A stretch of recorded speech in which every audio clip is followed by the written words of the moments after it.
Lalu nomor 2, dalam pengujian hipotesis menggunakan uji T, nilai dari standar deviasi populasi tidak diketahui. Benar apa salah?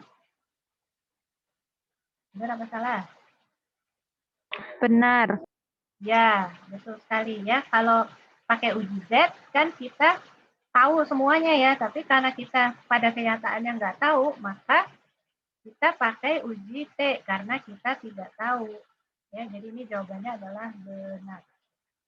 3. Kapan saat yang tepat untuk menggunakan uji T dalam menguji hipotesis penelitian?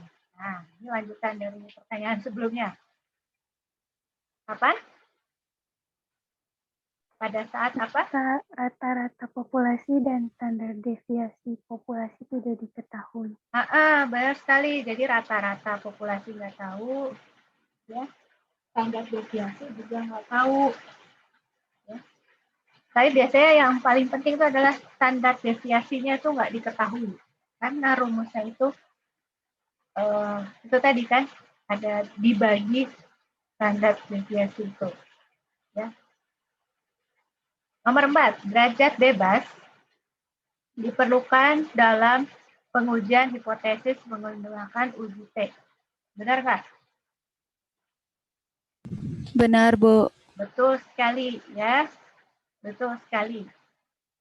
Kemudian temukanlah nilai T yang menjadi batasan. Oke, baik, sekarang kita pakai tabel.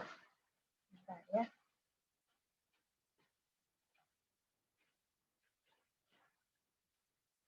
Tabel yang kita pakai sekarang adalah tabel B2. Jadi kalau lihat di bawah, kalau minggu lalu kita pakai itu tabel B1 yang ini, sekarang kita pakai tabel B2 yang di bawahnya. Nah ini. Ingat-ingat ya, ini pertanyaannya karena saya mau tutup N4, N15 sama N24. Ya, ingat-ingat ini ya. 4, 15, 24. Nah, kalau N-nya 4, berarti DF-nya berapa?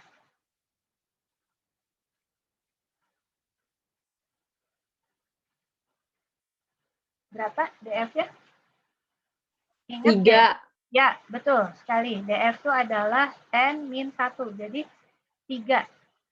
Ya. 3. Nah, kemudian kita lihat alfanya tadi, soalnya alfanya berapa? Alfanya itu tadi 5%. Ya.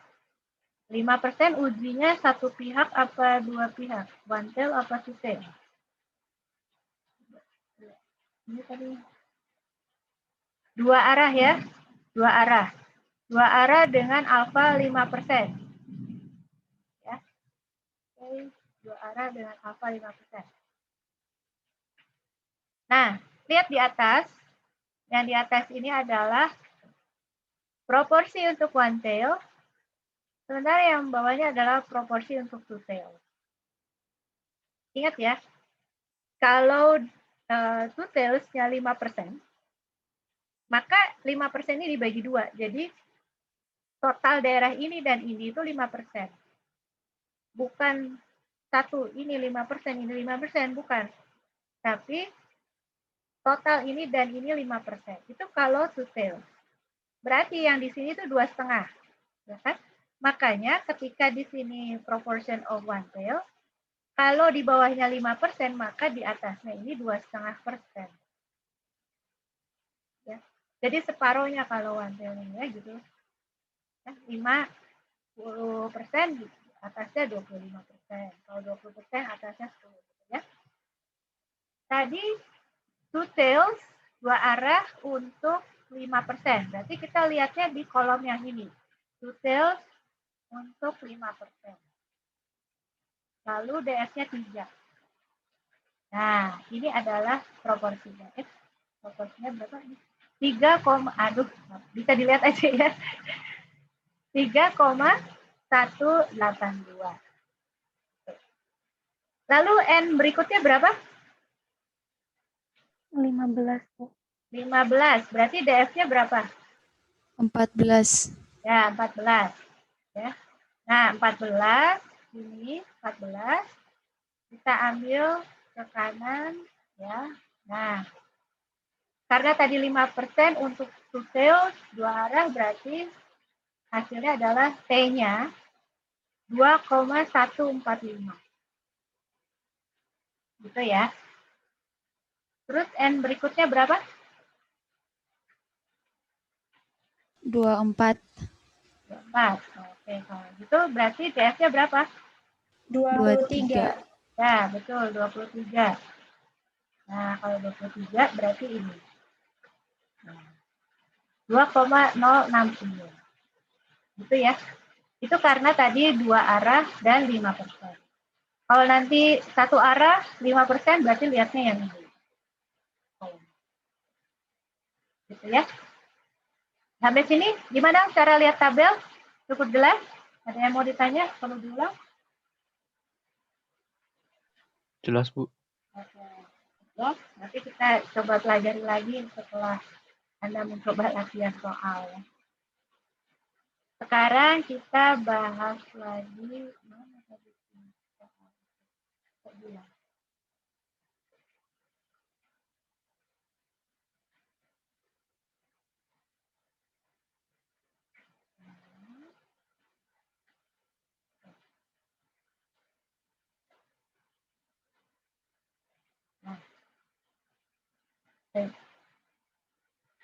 Sekarang 6, sebuah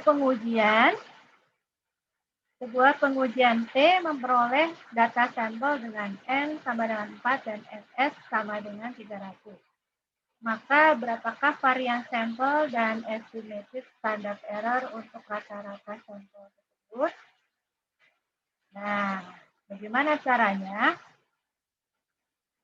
Ini harus kita hitung dulu.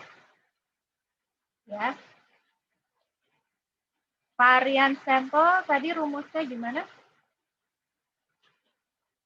SS per DF ya. Ingat nggak itu? Rumus varians yang dulu pernah kita bahas. Varians itu adalah SS per DF. Ingat itu? Ini materi ukuran, ya, di ukuran penyimpangan. Nah, berarti berapa S-nya? Variansnya. Berapa variansnya? 100. Betul, 100. Karena kan 300 per DF. DF-nya berapa? 3. Betul. DF-nya 3. Betul sekali. Jadi, SS ya 300 per 4 kurang 1. Jadi, sama dengan 1. Gitu kan? Nah, sekarang bagaimana estimated standard error? Kalau estimated standard error, rumusnya apa? Ini tadi ada dibahas.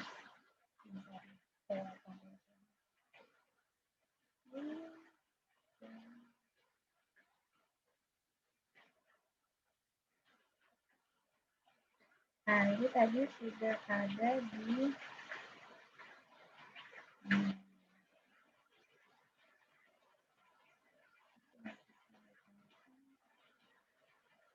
Nah, oke. Berarti kalau estimated standard error-nya begini, berarti berapakah jawabannya?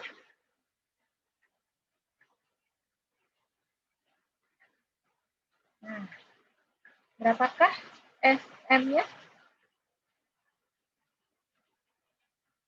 Saya sudah ketemu.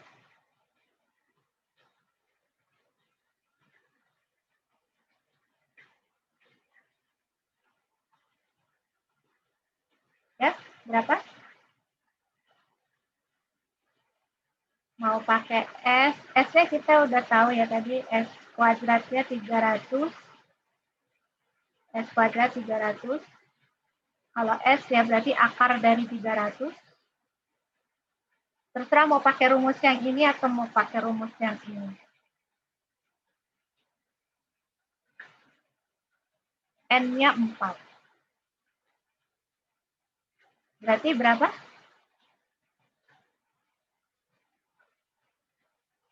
Albert 10.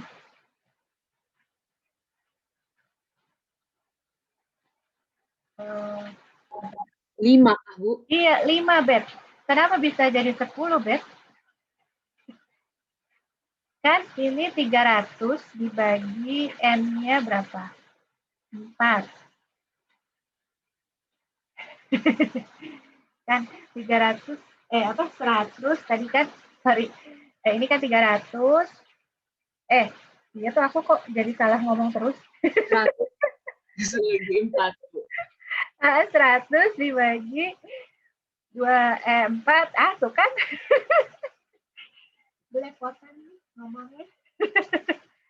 100 dibagi 4. Betul sekali. Jadi kan 25. Akar dari 25 kan 5 ya. Oke ya. Ini udah jelas lah ya. Yang lain bisa ngikutin? Alfi? Bisa, Bu. Tumben nggak ada suaranya. Sekarang hitunglah standar error untuk rata-rata sampel dari data berikut. N9, SS. Nah, coba pakai cara yang tadi. Berapa standar error-nya?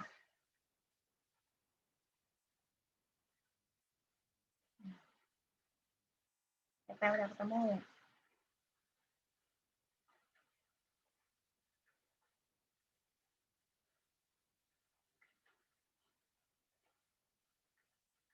Sama ya caranya ya. S kuadratnya berapa?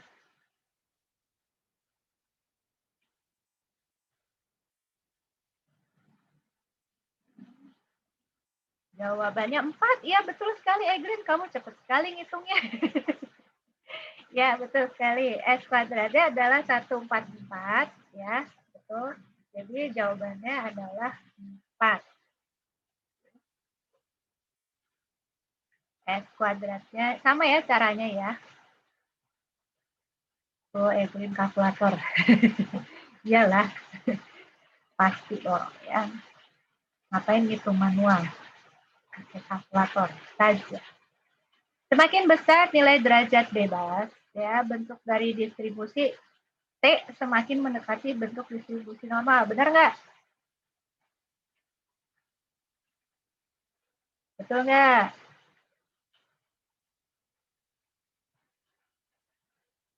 Tuh, betul apa salah? Ingat nggak tadi? Syarat-syarat itu tadi.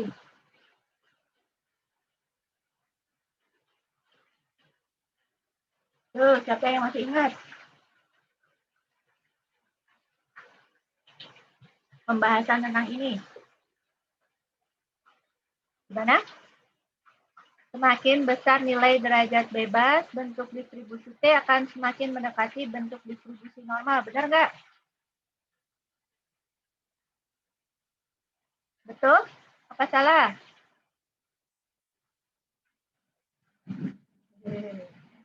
Ini loh, yang tadi.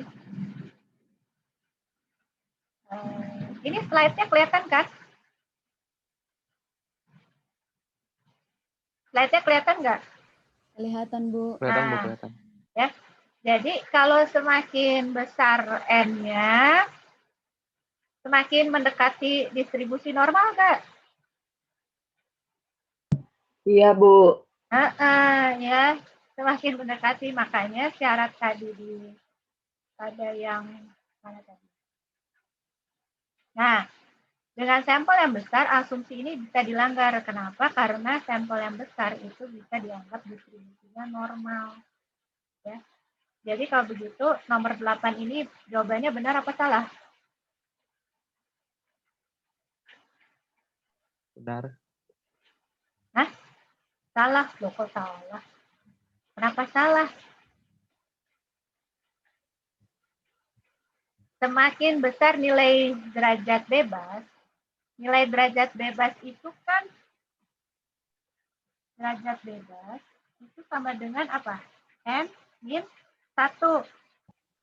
Benar nggak? Ya kan? Jadi kalau derajat bebasnya semakin besar, itu artinya N-nya semakin besar atau semakin kecil?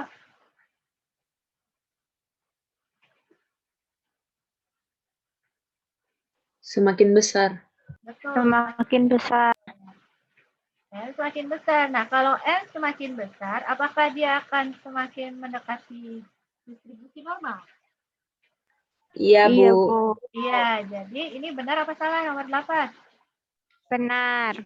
Benar. Ya. Oke. Siapa yang masih bingung? Nanti nonton lagi ya. Oke. Sekarang yang terakhir. Untuk mengevaluasi efek dari sebuah treatment, sebuah sampel diambil dari populasi dengan rata-rata mu sama dengan 30 dan treatment diberikan pada individu anggota sampel. Setelah treatment diberikan, rata-rata sampel M sama dengan 31,3. Nah, juga ya.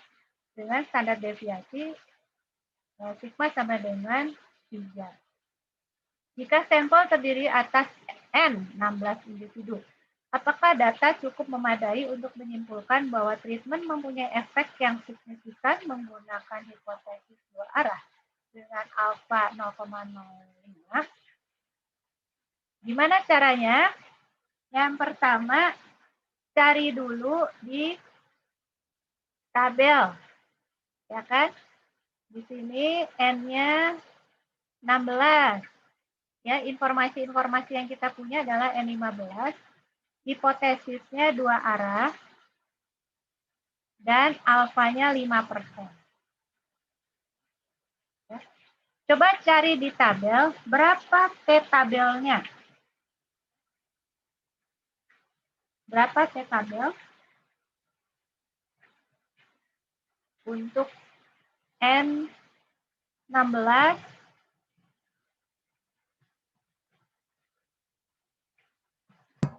2,131. 2,131. Ya. Berarti DF-nya berapa itu yang dicari, Dek?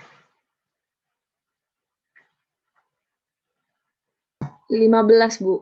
Betul, 15. Ya. Karena N-nya 16, berarti yang di sebelah kiri di kolom DF itu yang dilihat adalah 15. Lalu cari yang hipotesis dua arah. Okay. Kemudian cari di kolom yang 5%. Nah, sekarang cari T hitung. T hitungnya berapa? T hitung itu dapatnya dari mana? Dari rumus T. Dari rumus uji T. Nah, ini. Ya. Untuk bisa memakai rumus ini, maka kita harus hitung dulu SM-nya. Cara menghitung SM seperti yang tadi. Ya. Bisa kita hitung SM-nya. SM-nya berapa? Kita tahu di sini S-nya berapa? 3 ya, standar deviasinya 3.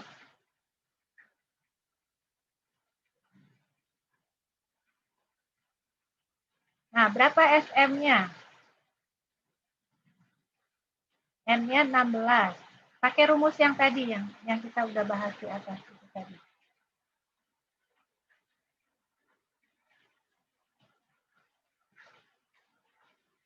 Berapa SM-nya?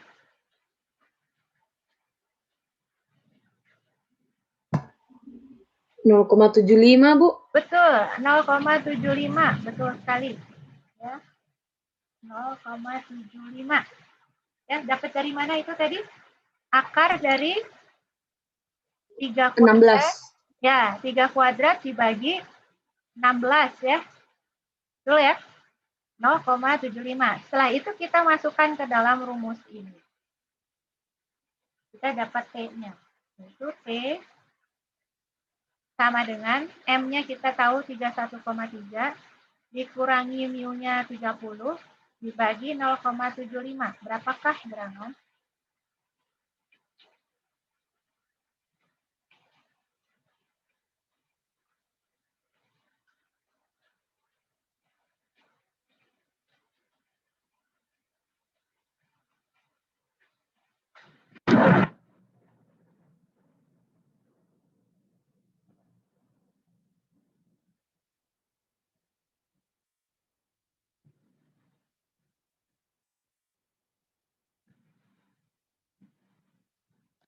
Waduh, maaf.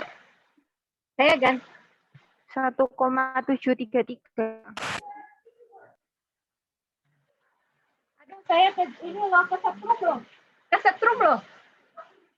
Waduh Bu, hati-hati Bu. Barusan ada guntur kan Bu? Ada ledakan. Heeh. Earphone-ku kesetrum. Aku kesetrum loh. Itu Waduh. sempat ada kayak getar-getar gitu, Bu. Kenapa? Halo, halo. Maaf. Halo? Halo? Ya. Earphone-nya saya copot aja ya. Karena saya tadi kesetrum loh. Earphone saya tiba-tiba ada Iya Bu, nggak usah pakai aja Bu. ngeri banget ya kesetrum. Maaf ya ngagetin. Maaf. Ini lagi hujan badai. Ngeri juga. Siapa yang udah dapat teh hitung? 1,733, Bu. Betul, 1,73. Ya. Jadi berapa tadi dari 31,3 dikurangi 30 kan dibagi 0,75. Nah, sekarang kita bandingkan ya, teh hitung ini dengan teh tabel. Apakah lebih besar atau lebih kecil? Prinsipnya ingat ya, kalau uji hipotesis, kalau dia masuk di daerah kritis, maka yang diterima H0 apa H1? H1. H1. Ya. Nah, kita lihat di sini. Titiknya tadi kita dapat di sini, T-nya adalah 1,73. Karena ini uji dua arah, maka yang titik ini adalah minus berapa? 73. Ya, betul sekali. 1,73. Begitu. Ya.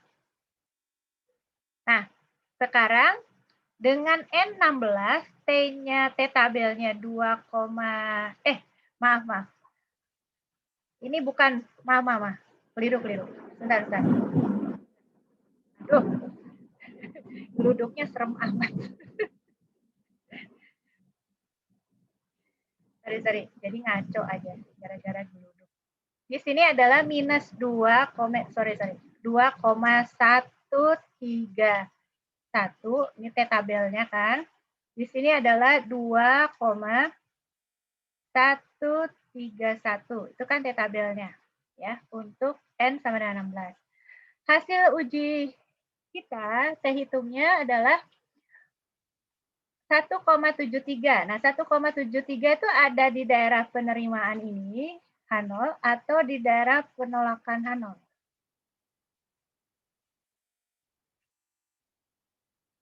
Nah. Di tengah, Bu. Ya, ada di sini kan? 1,73 itu kan ada di sini kan? Ya kan? Benar nggak? 1,73 itu kan di sini kan? Ya kan? Iya, Bu. Nah, jadi yang diterima adalah yang mana? H0 apa H1? H0. H0. Jadi berarti treatmentnya mempunyai efek signifikan tidak? Tidak. Betul, tidak. Baik, sekarang kita lihat. Kalau sampelnya N sama dengan 36. Berapakah T tabelnya? Waduh, mati listrik lagi.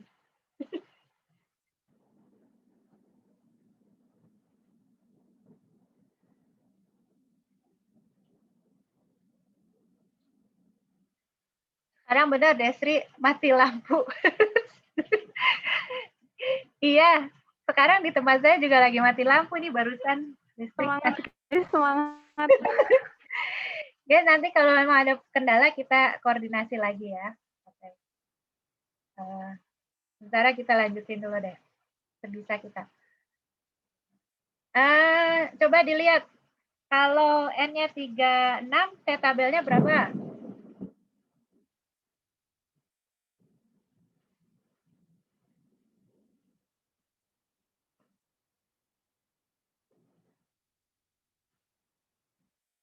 DF-nya berarti 35 ya.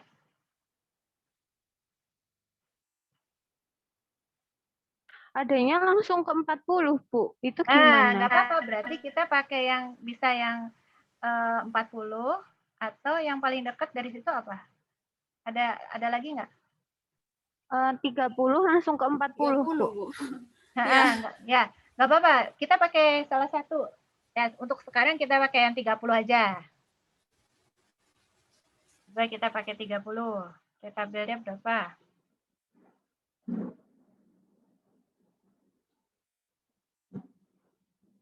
Mestinya sih 2,042. Betul. Nah, T hitungnya berapa sekarang? SM-nya berubah. SM-nya jadi berapa?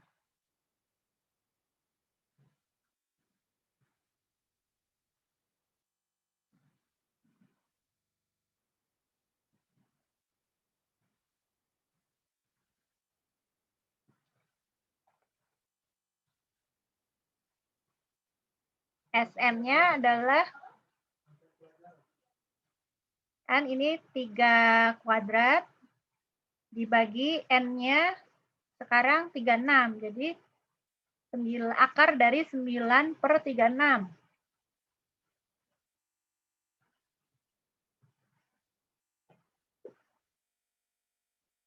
Siapa yang udah 0,5. Ya, betul. Udah saya tulis ya. Benar, 0,5. Sekarang T hitungnya berapa?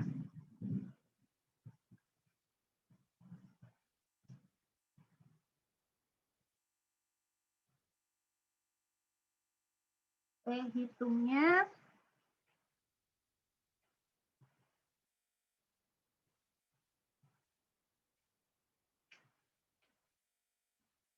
31,3 dikurang 30 dibagi 0,5. Dapatnya 2,6. Benar. 2,6. Nah, sekarang kita bandingkan seperti tadi. 2,6 ya dengan 2,042 ini. Sekarang kita bandingkan. Ya. Titiknya, tabelnya adalah 2 minus 2,042. Di sini 2,042. Ya kan? Nah,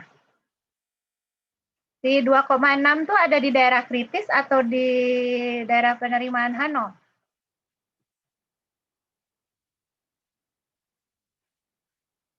Kritis, Bu.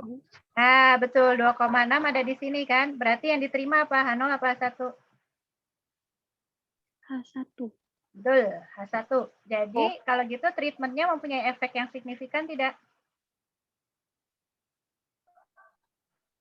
Iya. Iya. Ya, kalau yang diterima H1 berarti treatmentnya, perlakuan itu mempunyai efek yang signifikan. Nah, kalau kita bandingin yang A sama yang B ini, ya, bagaimana ukuran sampel itu bisa nggak memengaruhi hasil pengujian hipotesis? Memengaruhi nggak? Mempengaruhi, Bu. Memengaruhi. Apa pengaruhnya? Jadi gimana bentuknya? Apakah semakin banyak sampel gitu atau gimana? Atau semakin sedikit sampel? Semakin data Semakin banyak sampel, apa yang terjadi?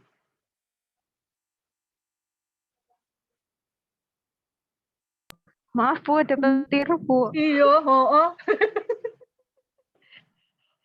Aduh, serem ya. Oke deh, ini soal terakhir, guys. Habis itu kita udahan dulu. Nanti kita kembali di chat room. Semakin banyak sampel, semakin kemungkinan H1 diterima. Ya, semakin besar. Semakin banyak sampel, semakin besar kemungkinan H1 diterima. Ya, bukan semakin kemungkinan. Ya, Bet ya. Kalau semakin kemungkinan bingung. Semakin besar kemungkinan H1 diterima ya. Jadi kalau uji hipotesis tuh makanya kita senang kalau sampelnya tuh gede-gede. Oke, sampai situ dulu. Nanti selanjutnya seperti biasa kamu coba dulu untuk coba latihan individu ini, nggak banyak kok soalnya ya, sedikit aja tuh. Ya cuma 5 soal aja untuk memperkaya pembahasan sebelum kita masuk nanti ke uji T minggu depan. Nah, uji T minggu depan itu termasuk materi yang cukup berat, jadi kalau ini dikuasai kayaknya minggu depan tidak akan kesulitan. Ya, oke, kita sudahi dulu di sini.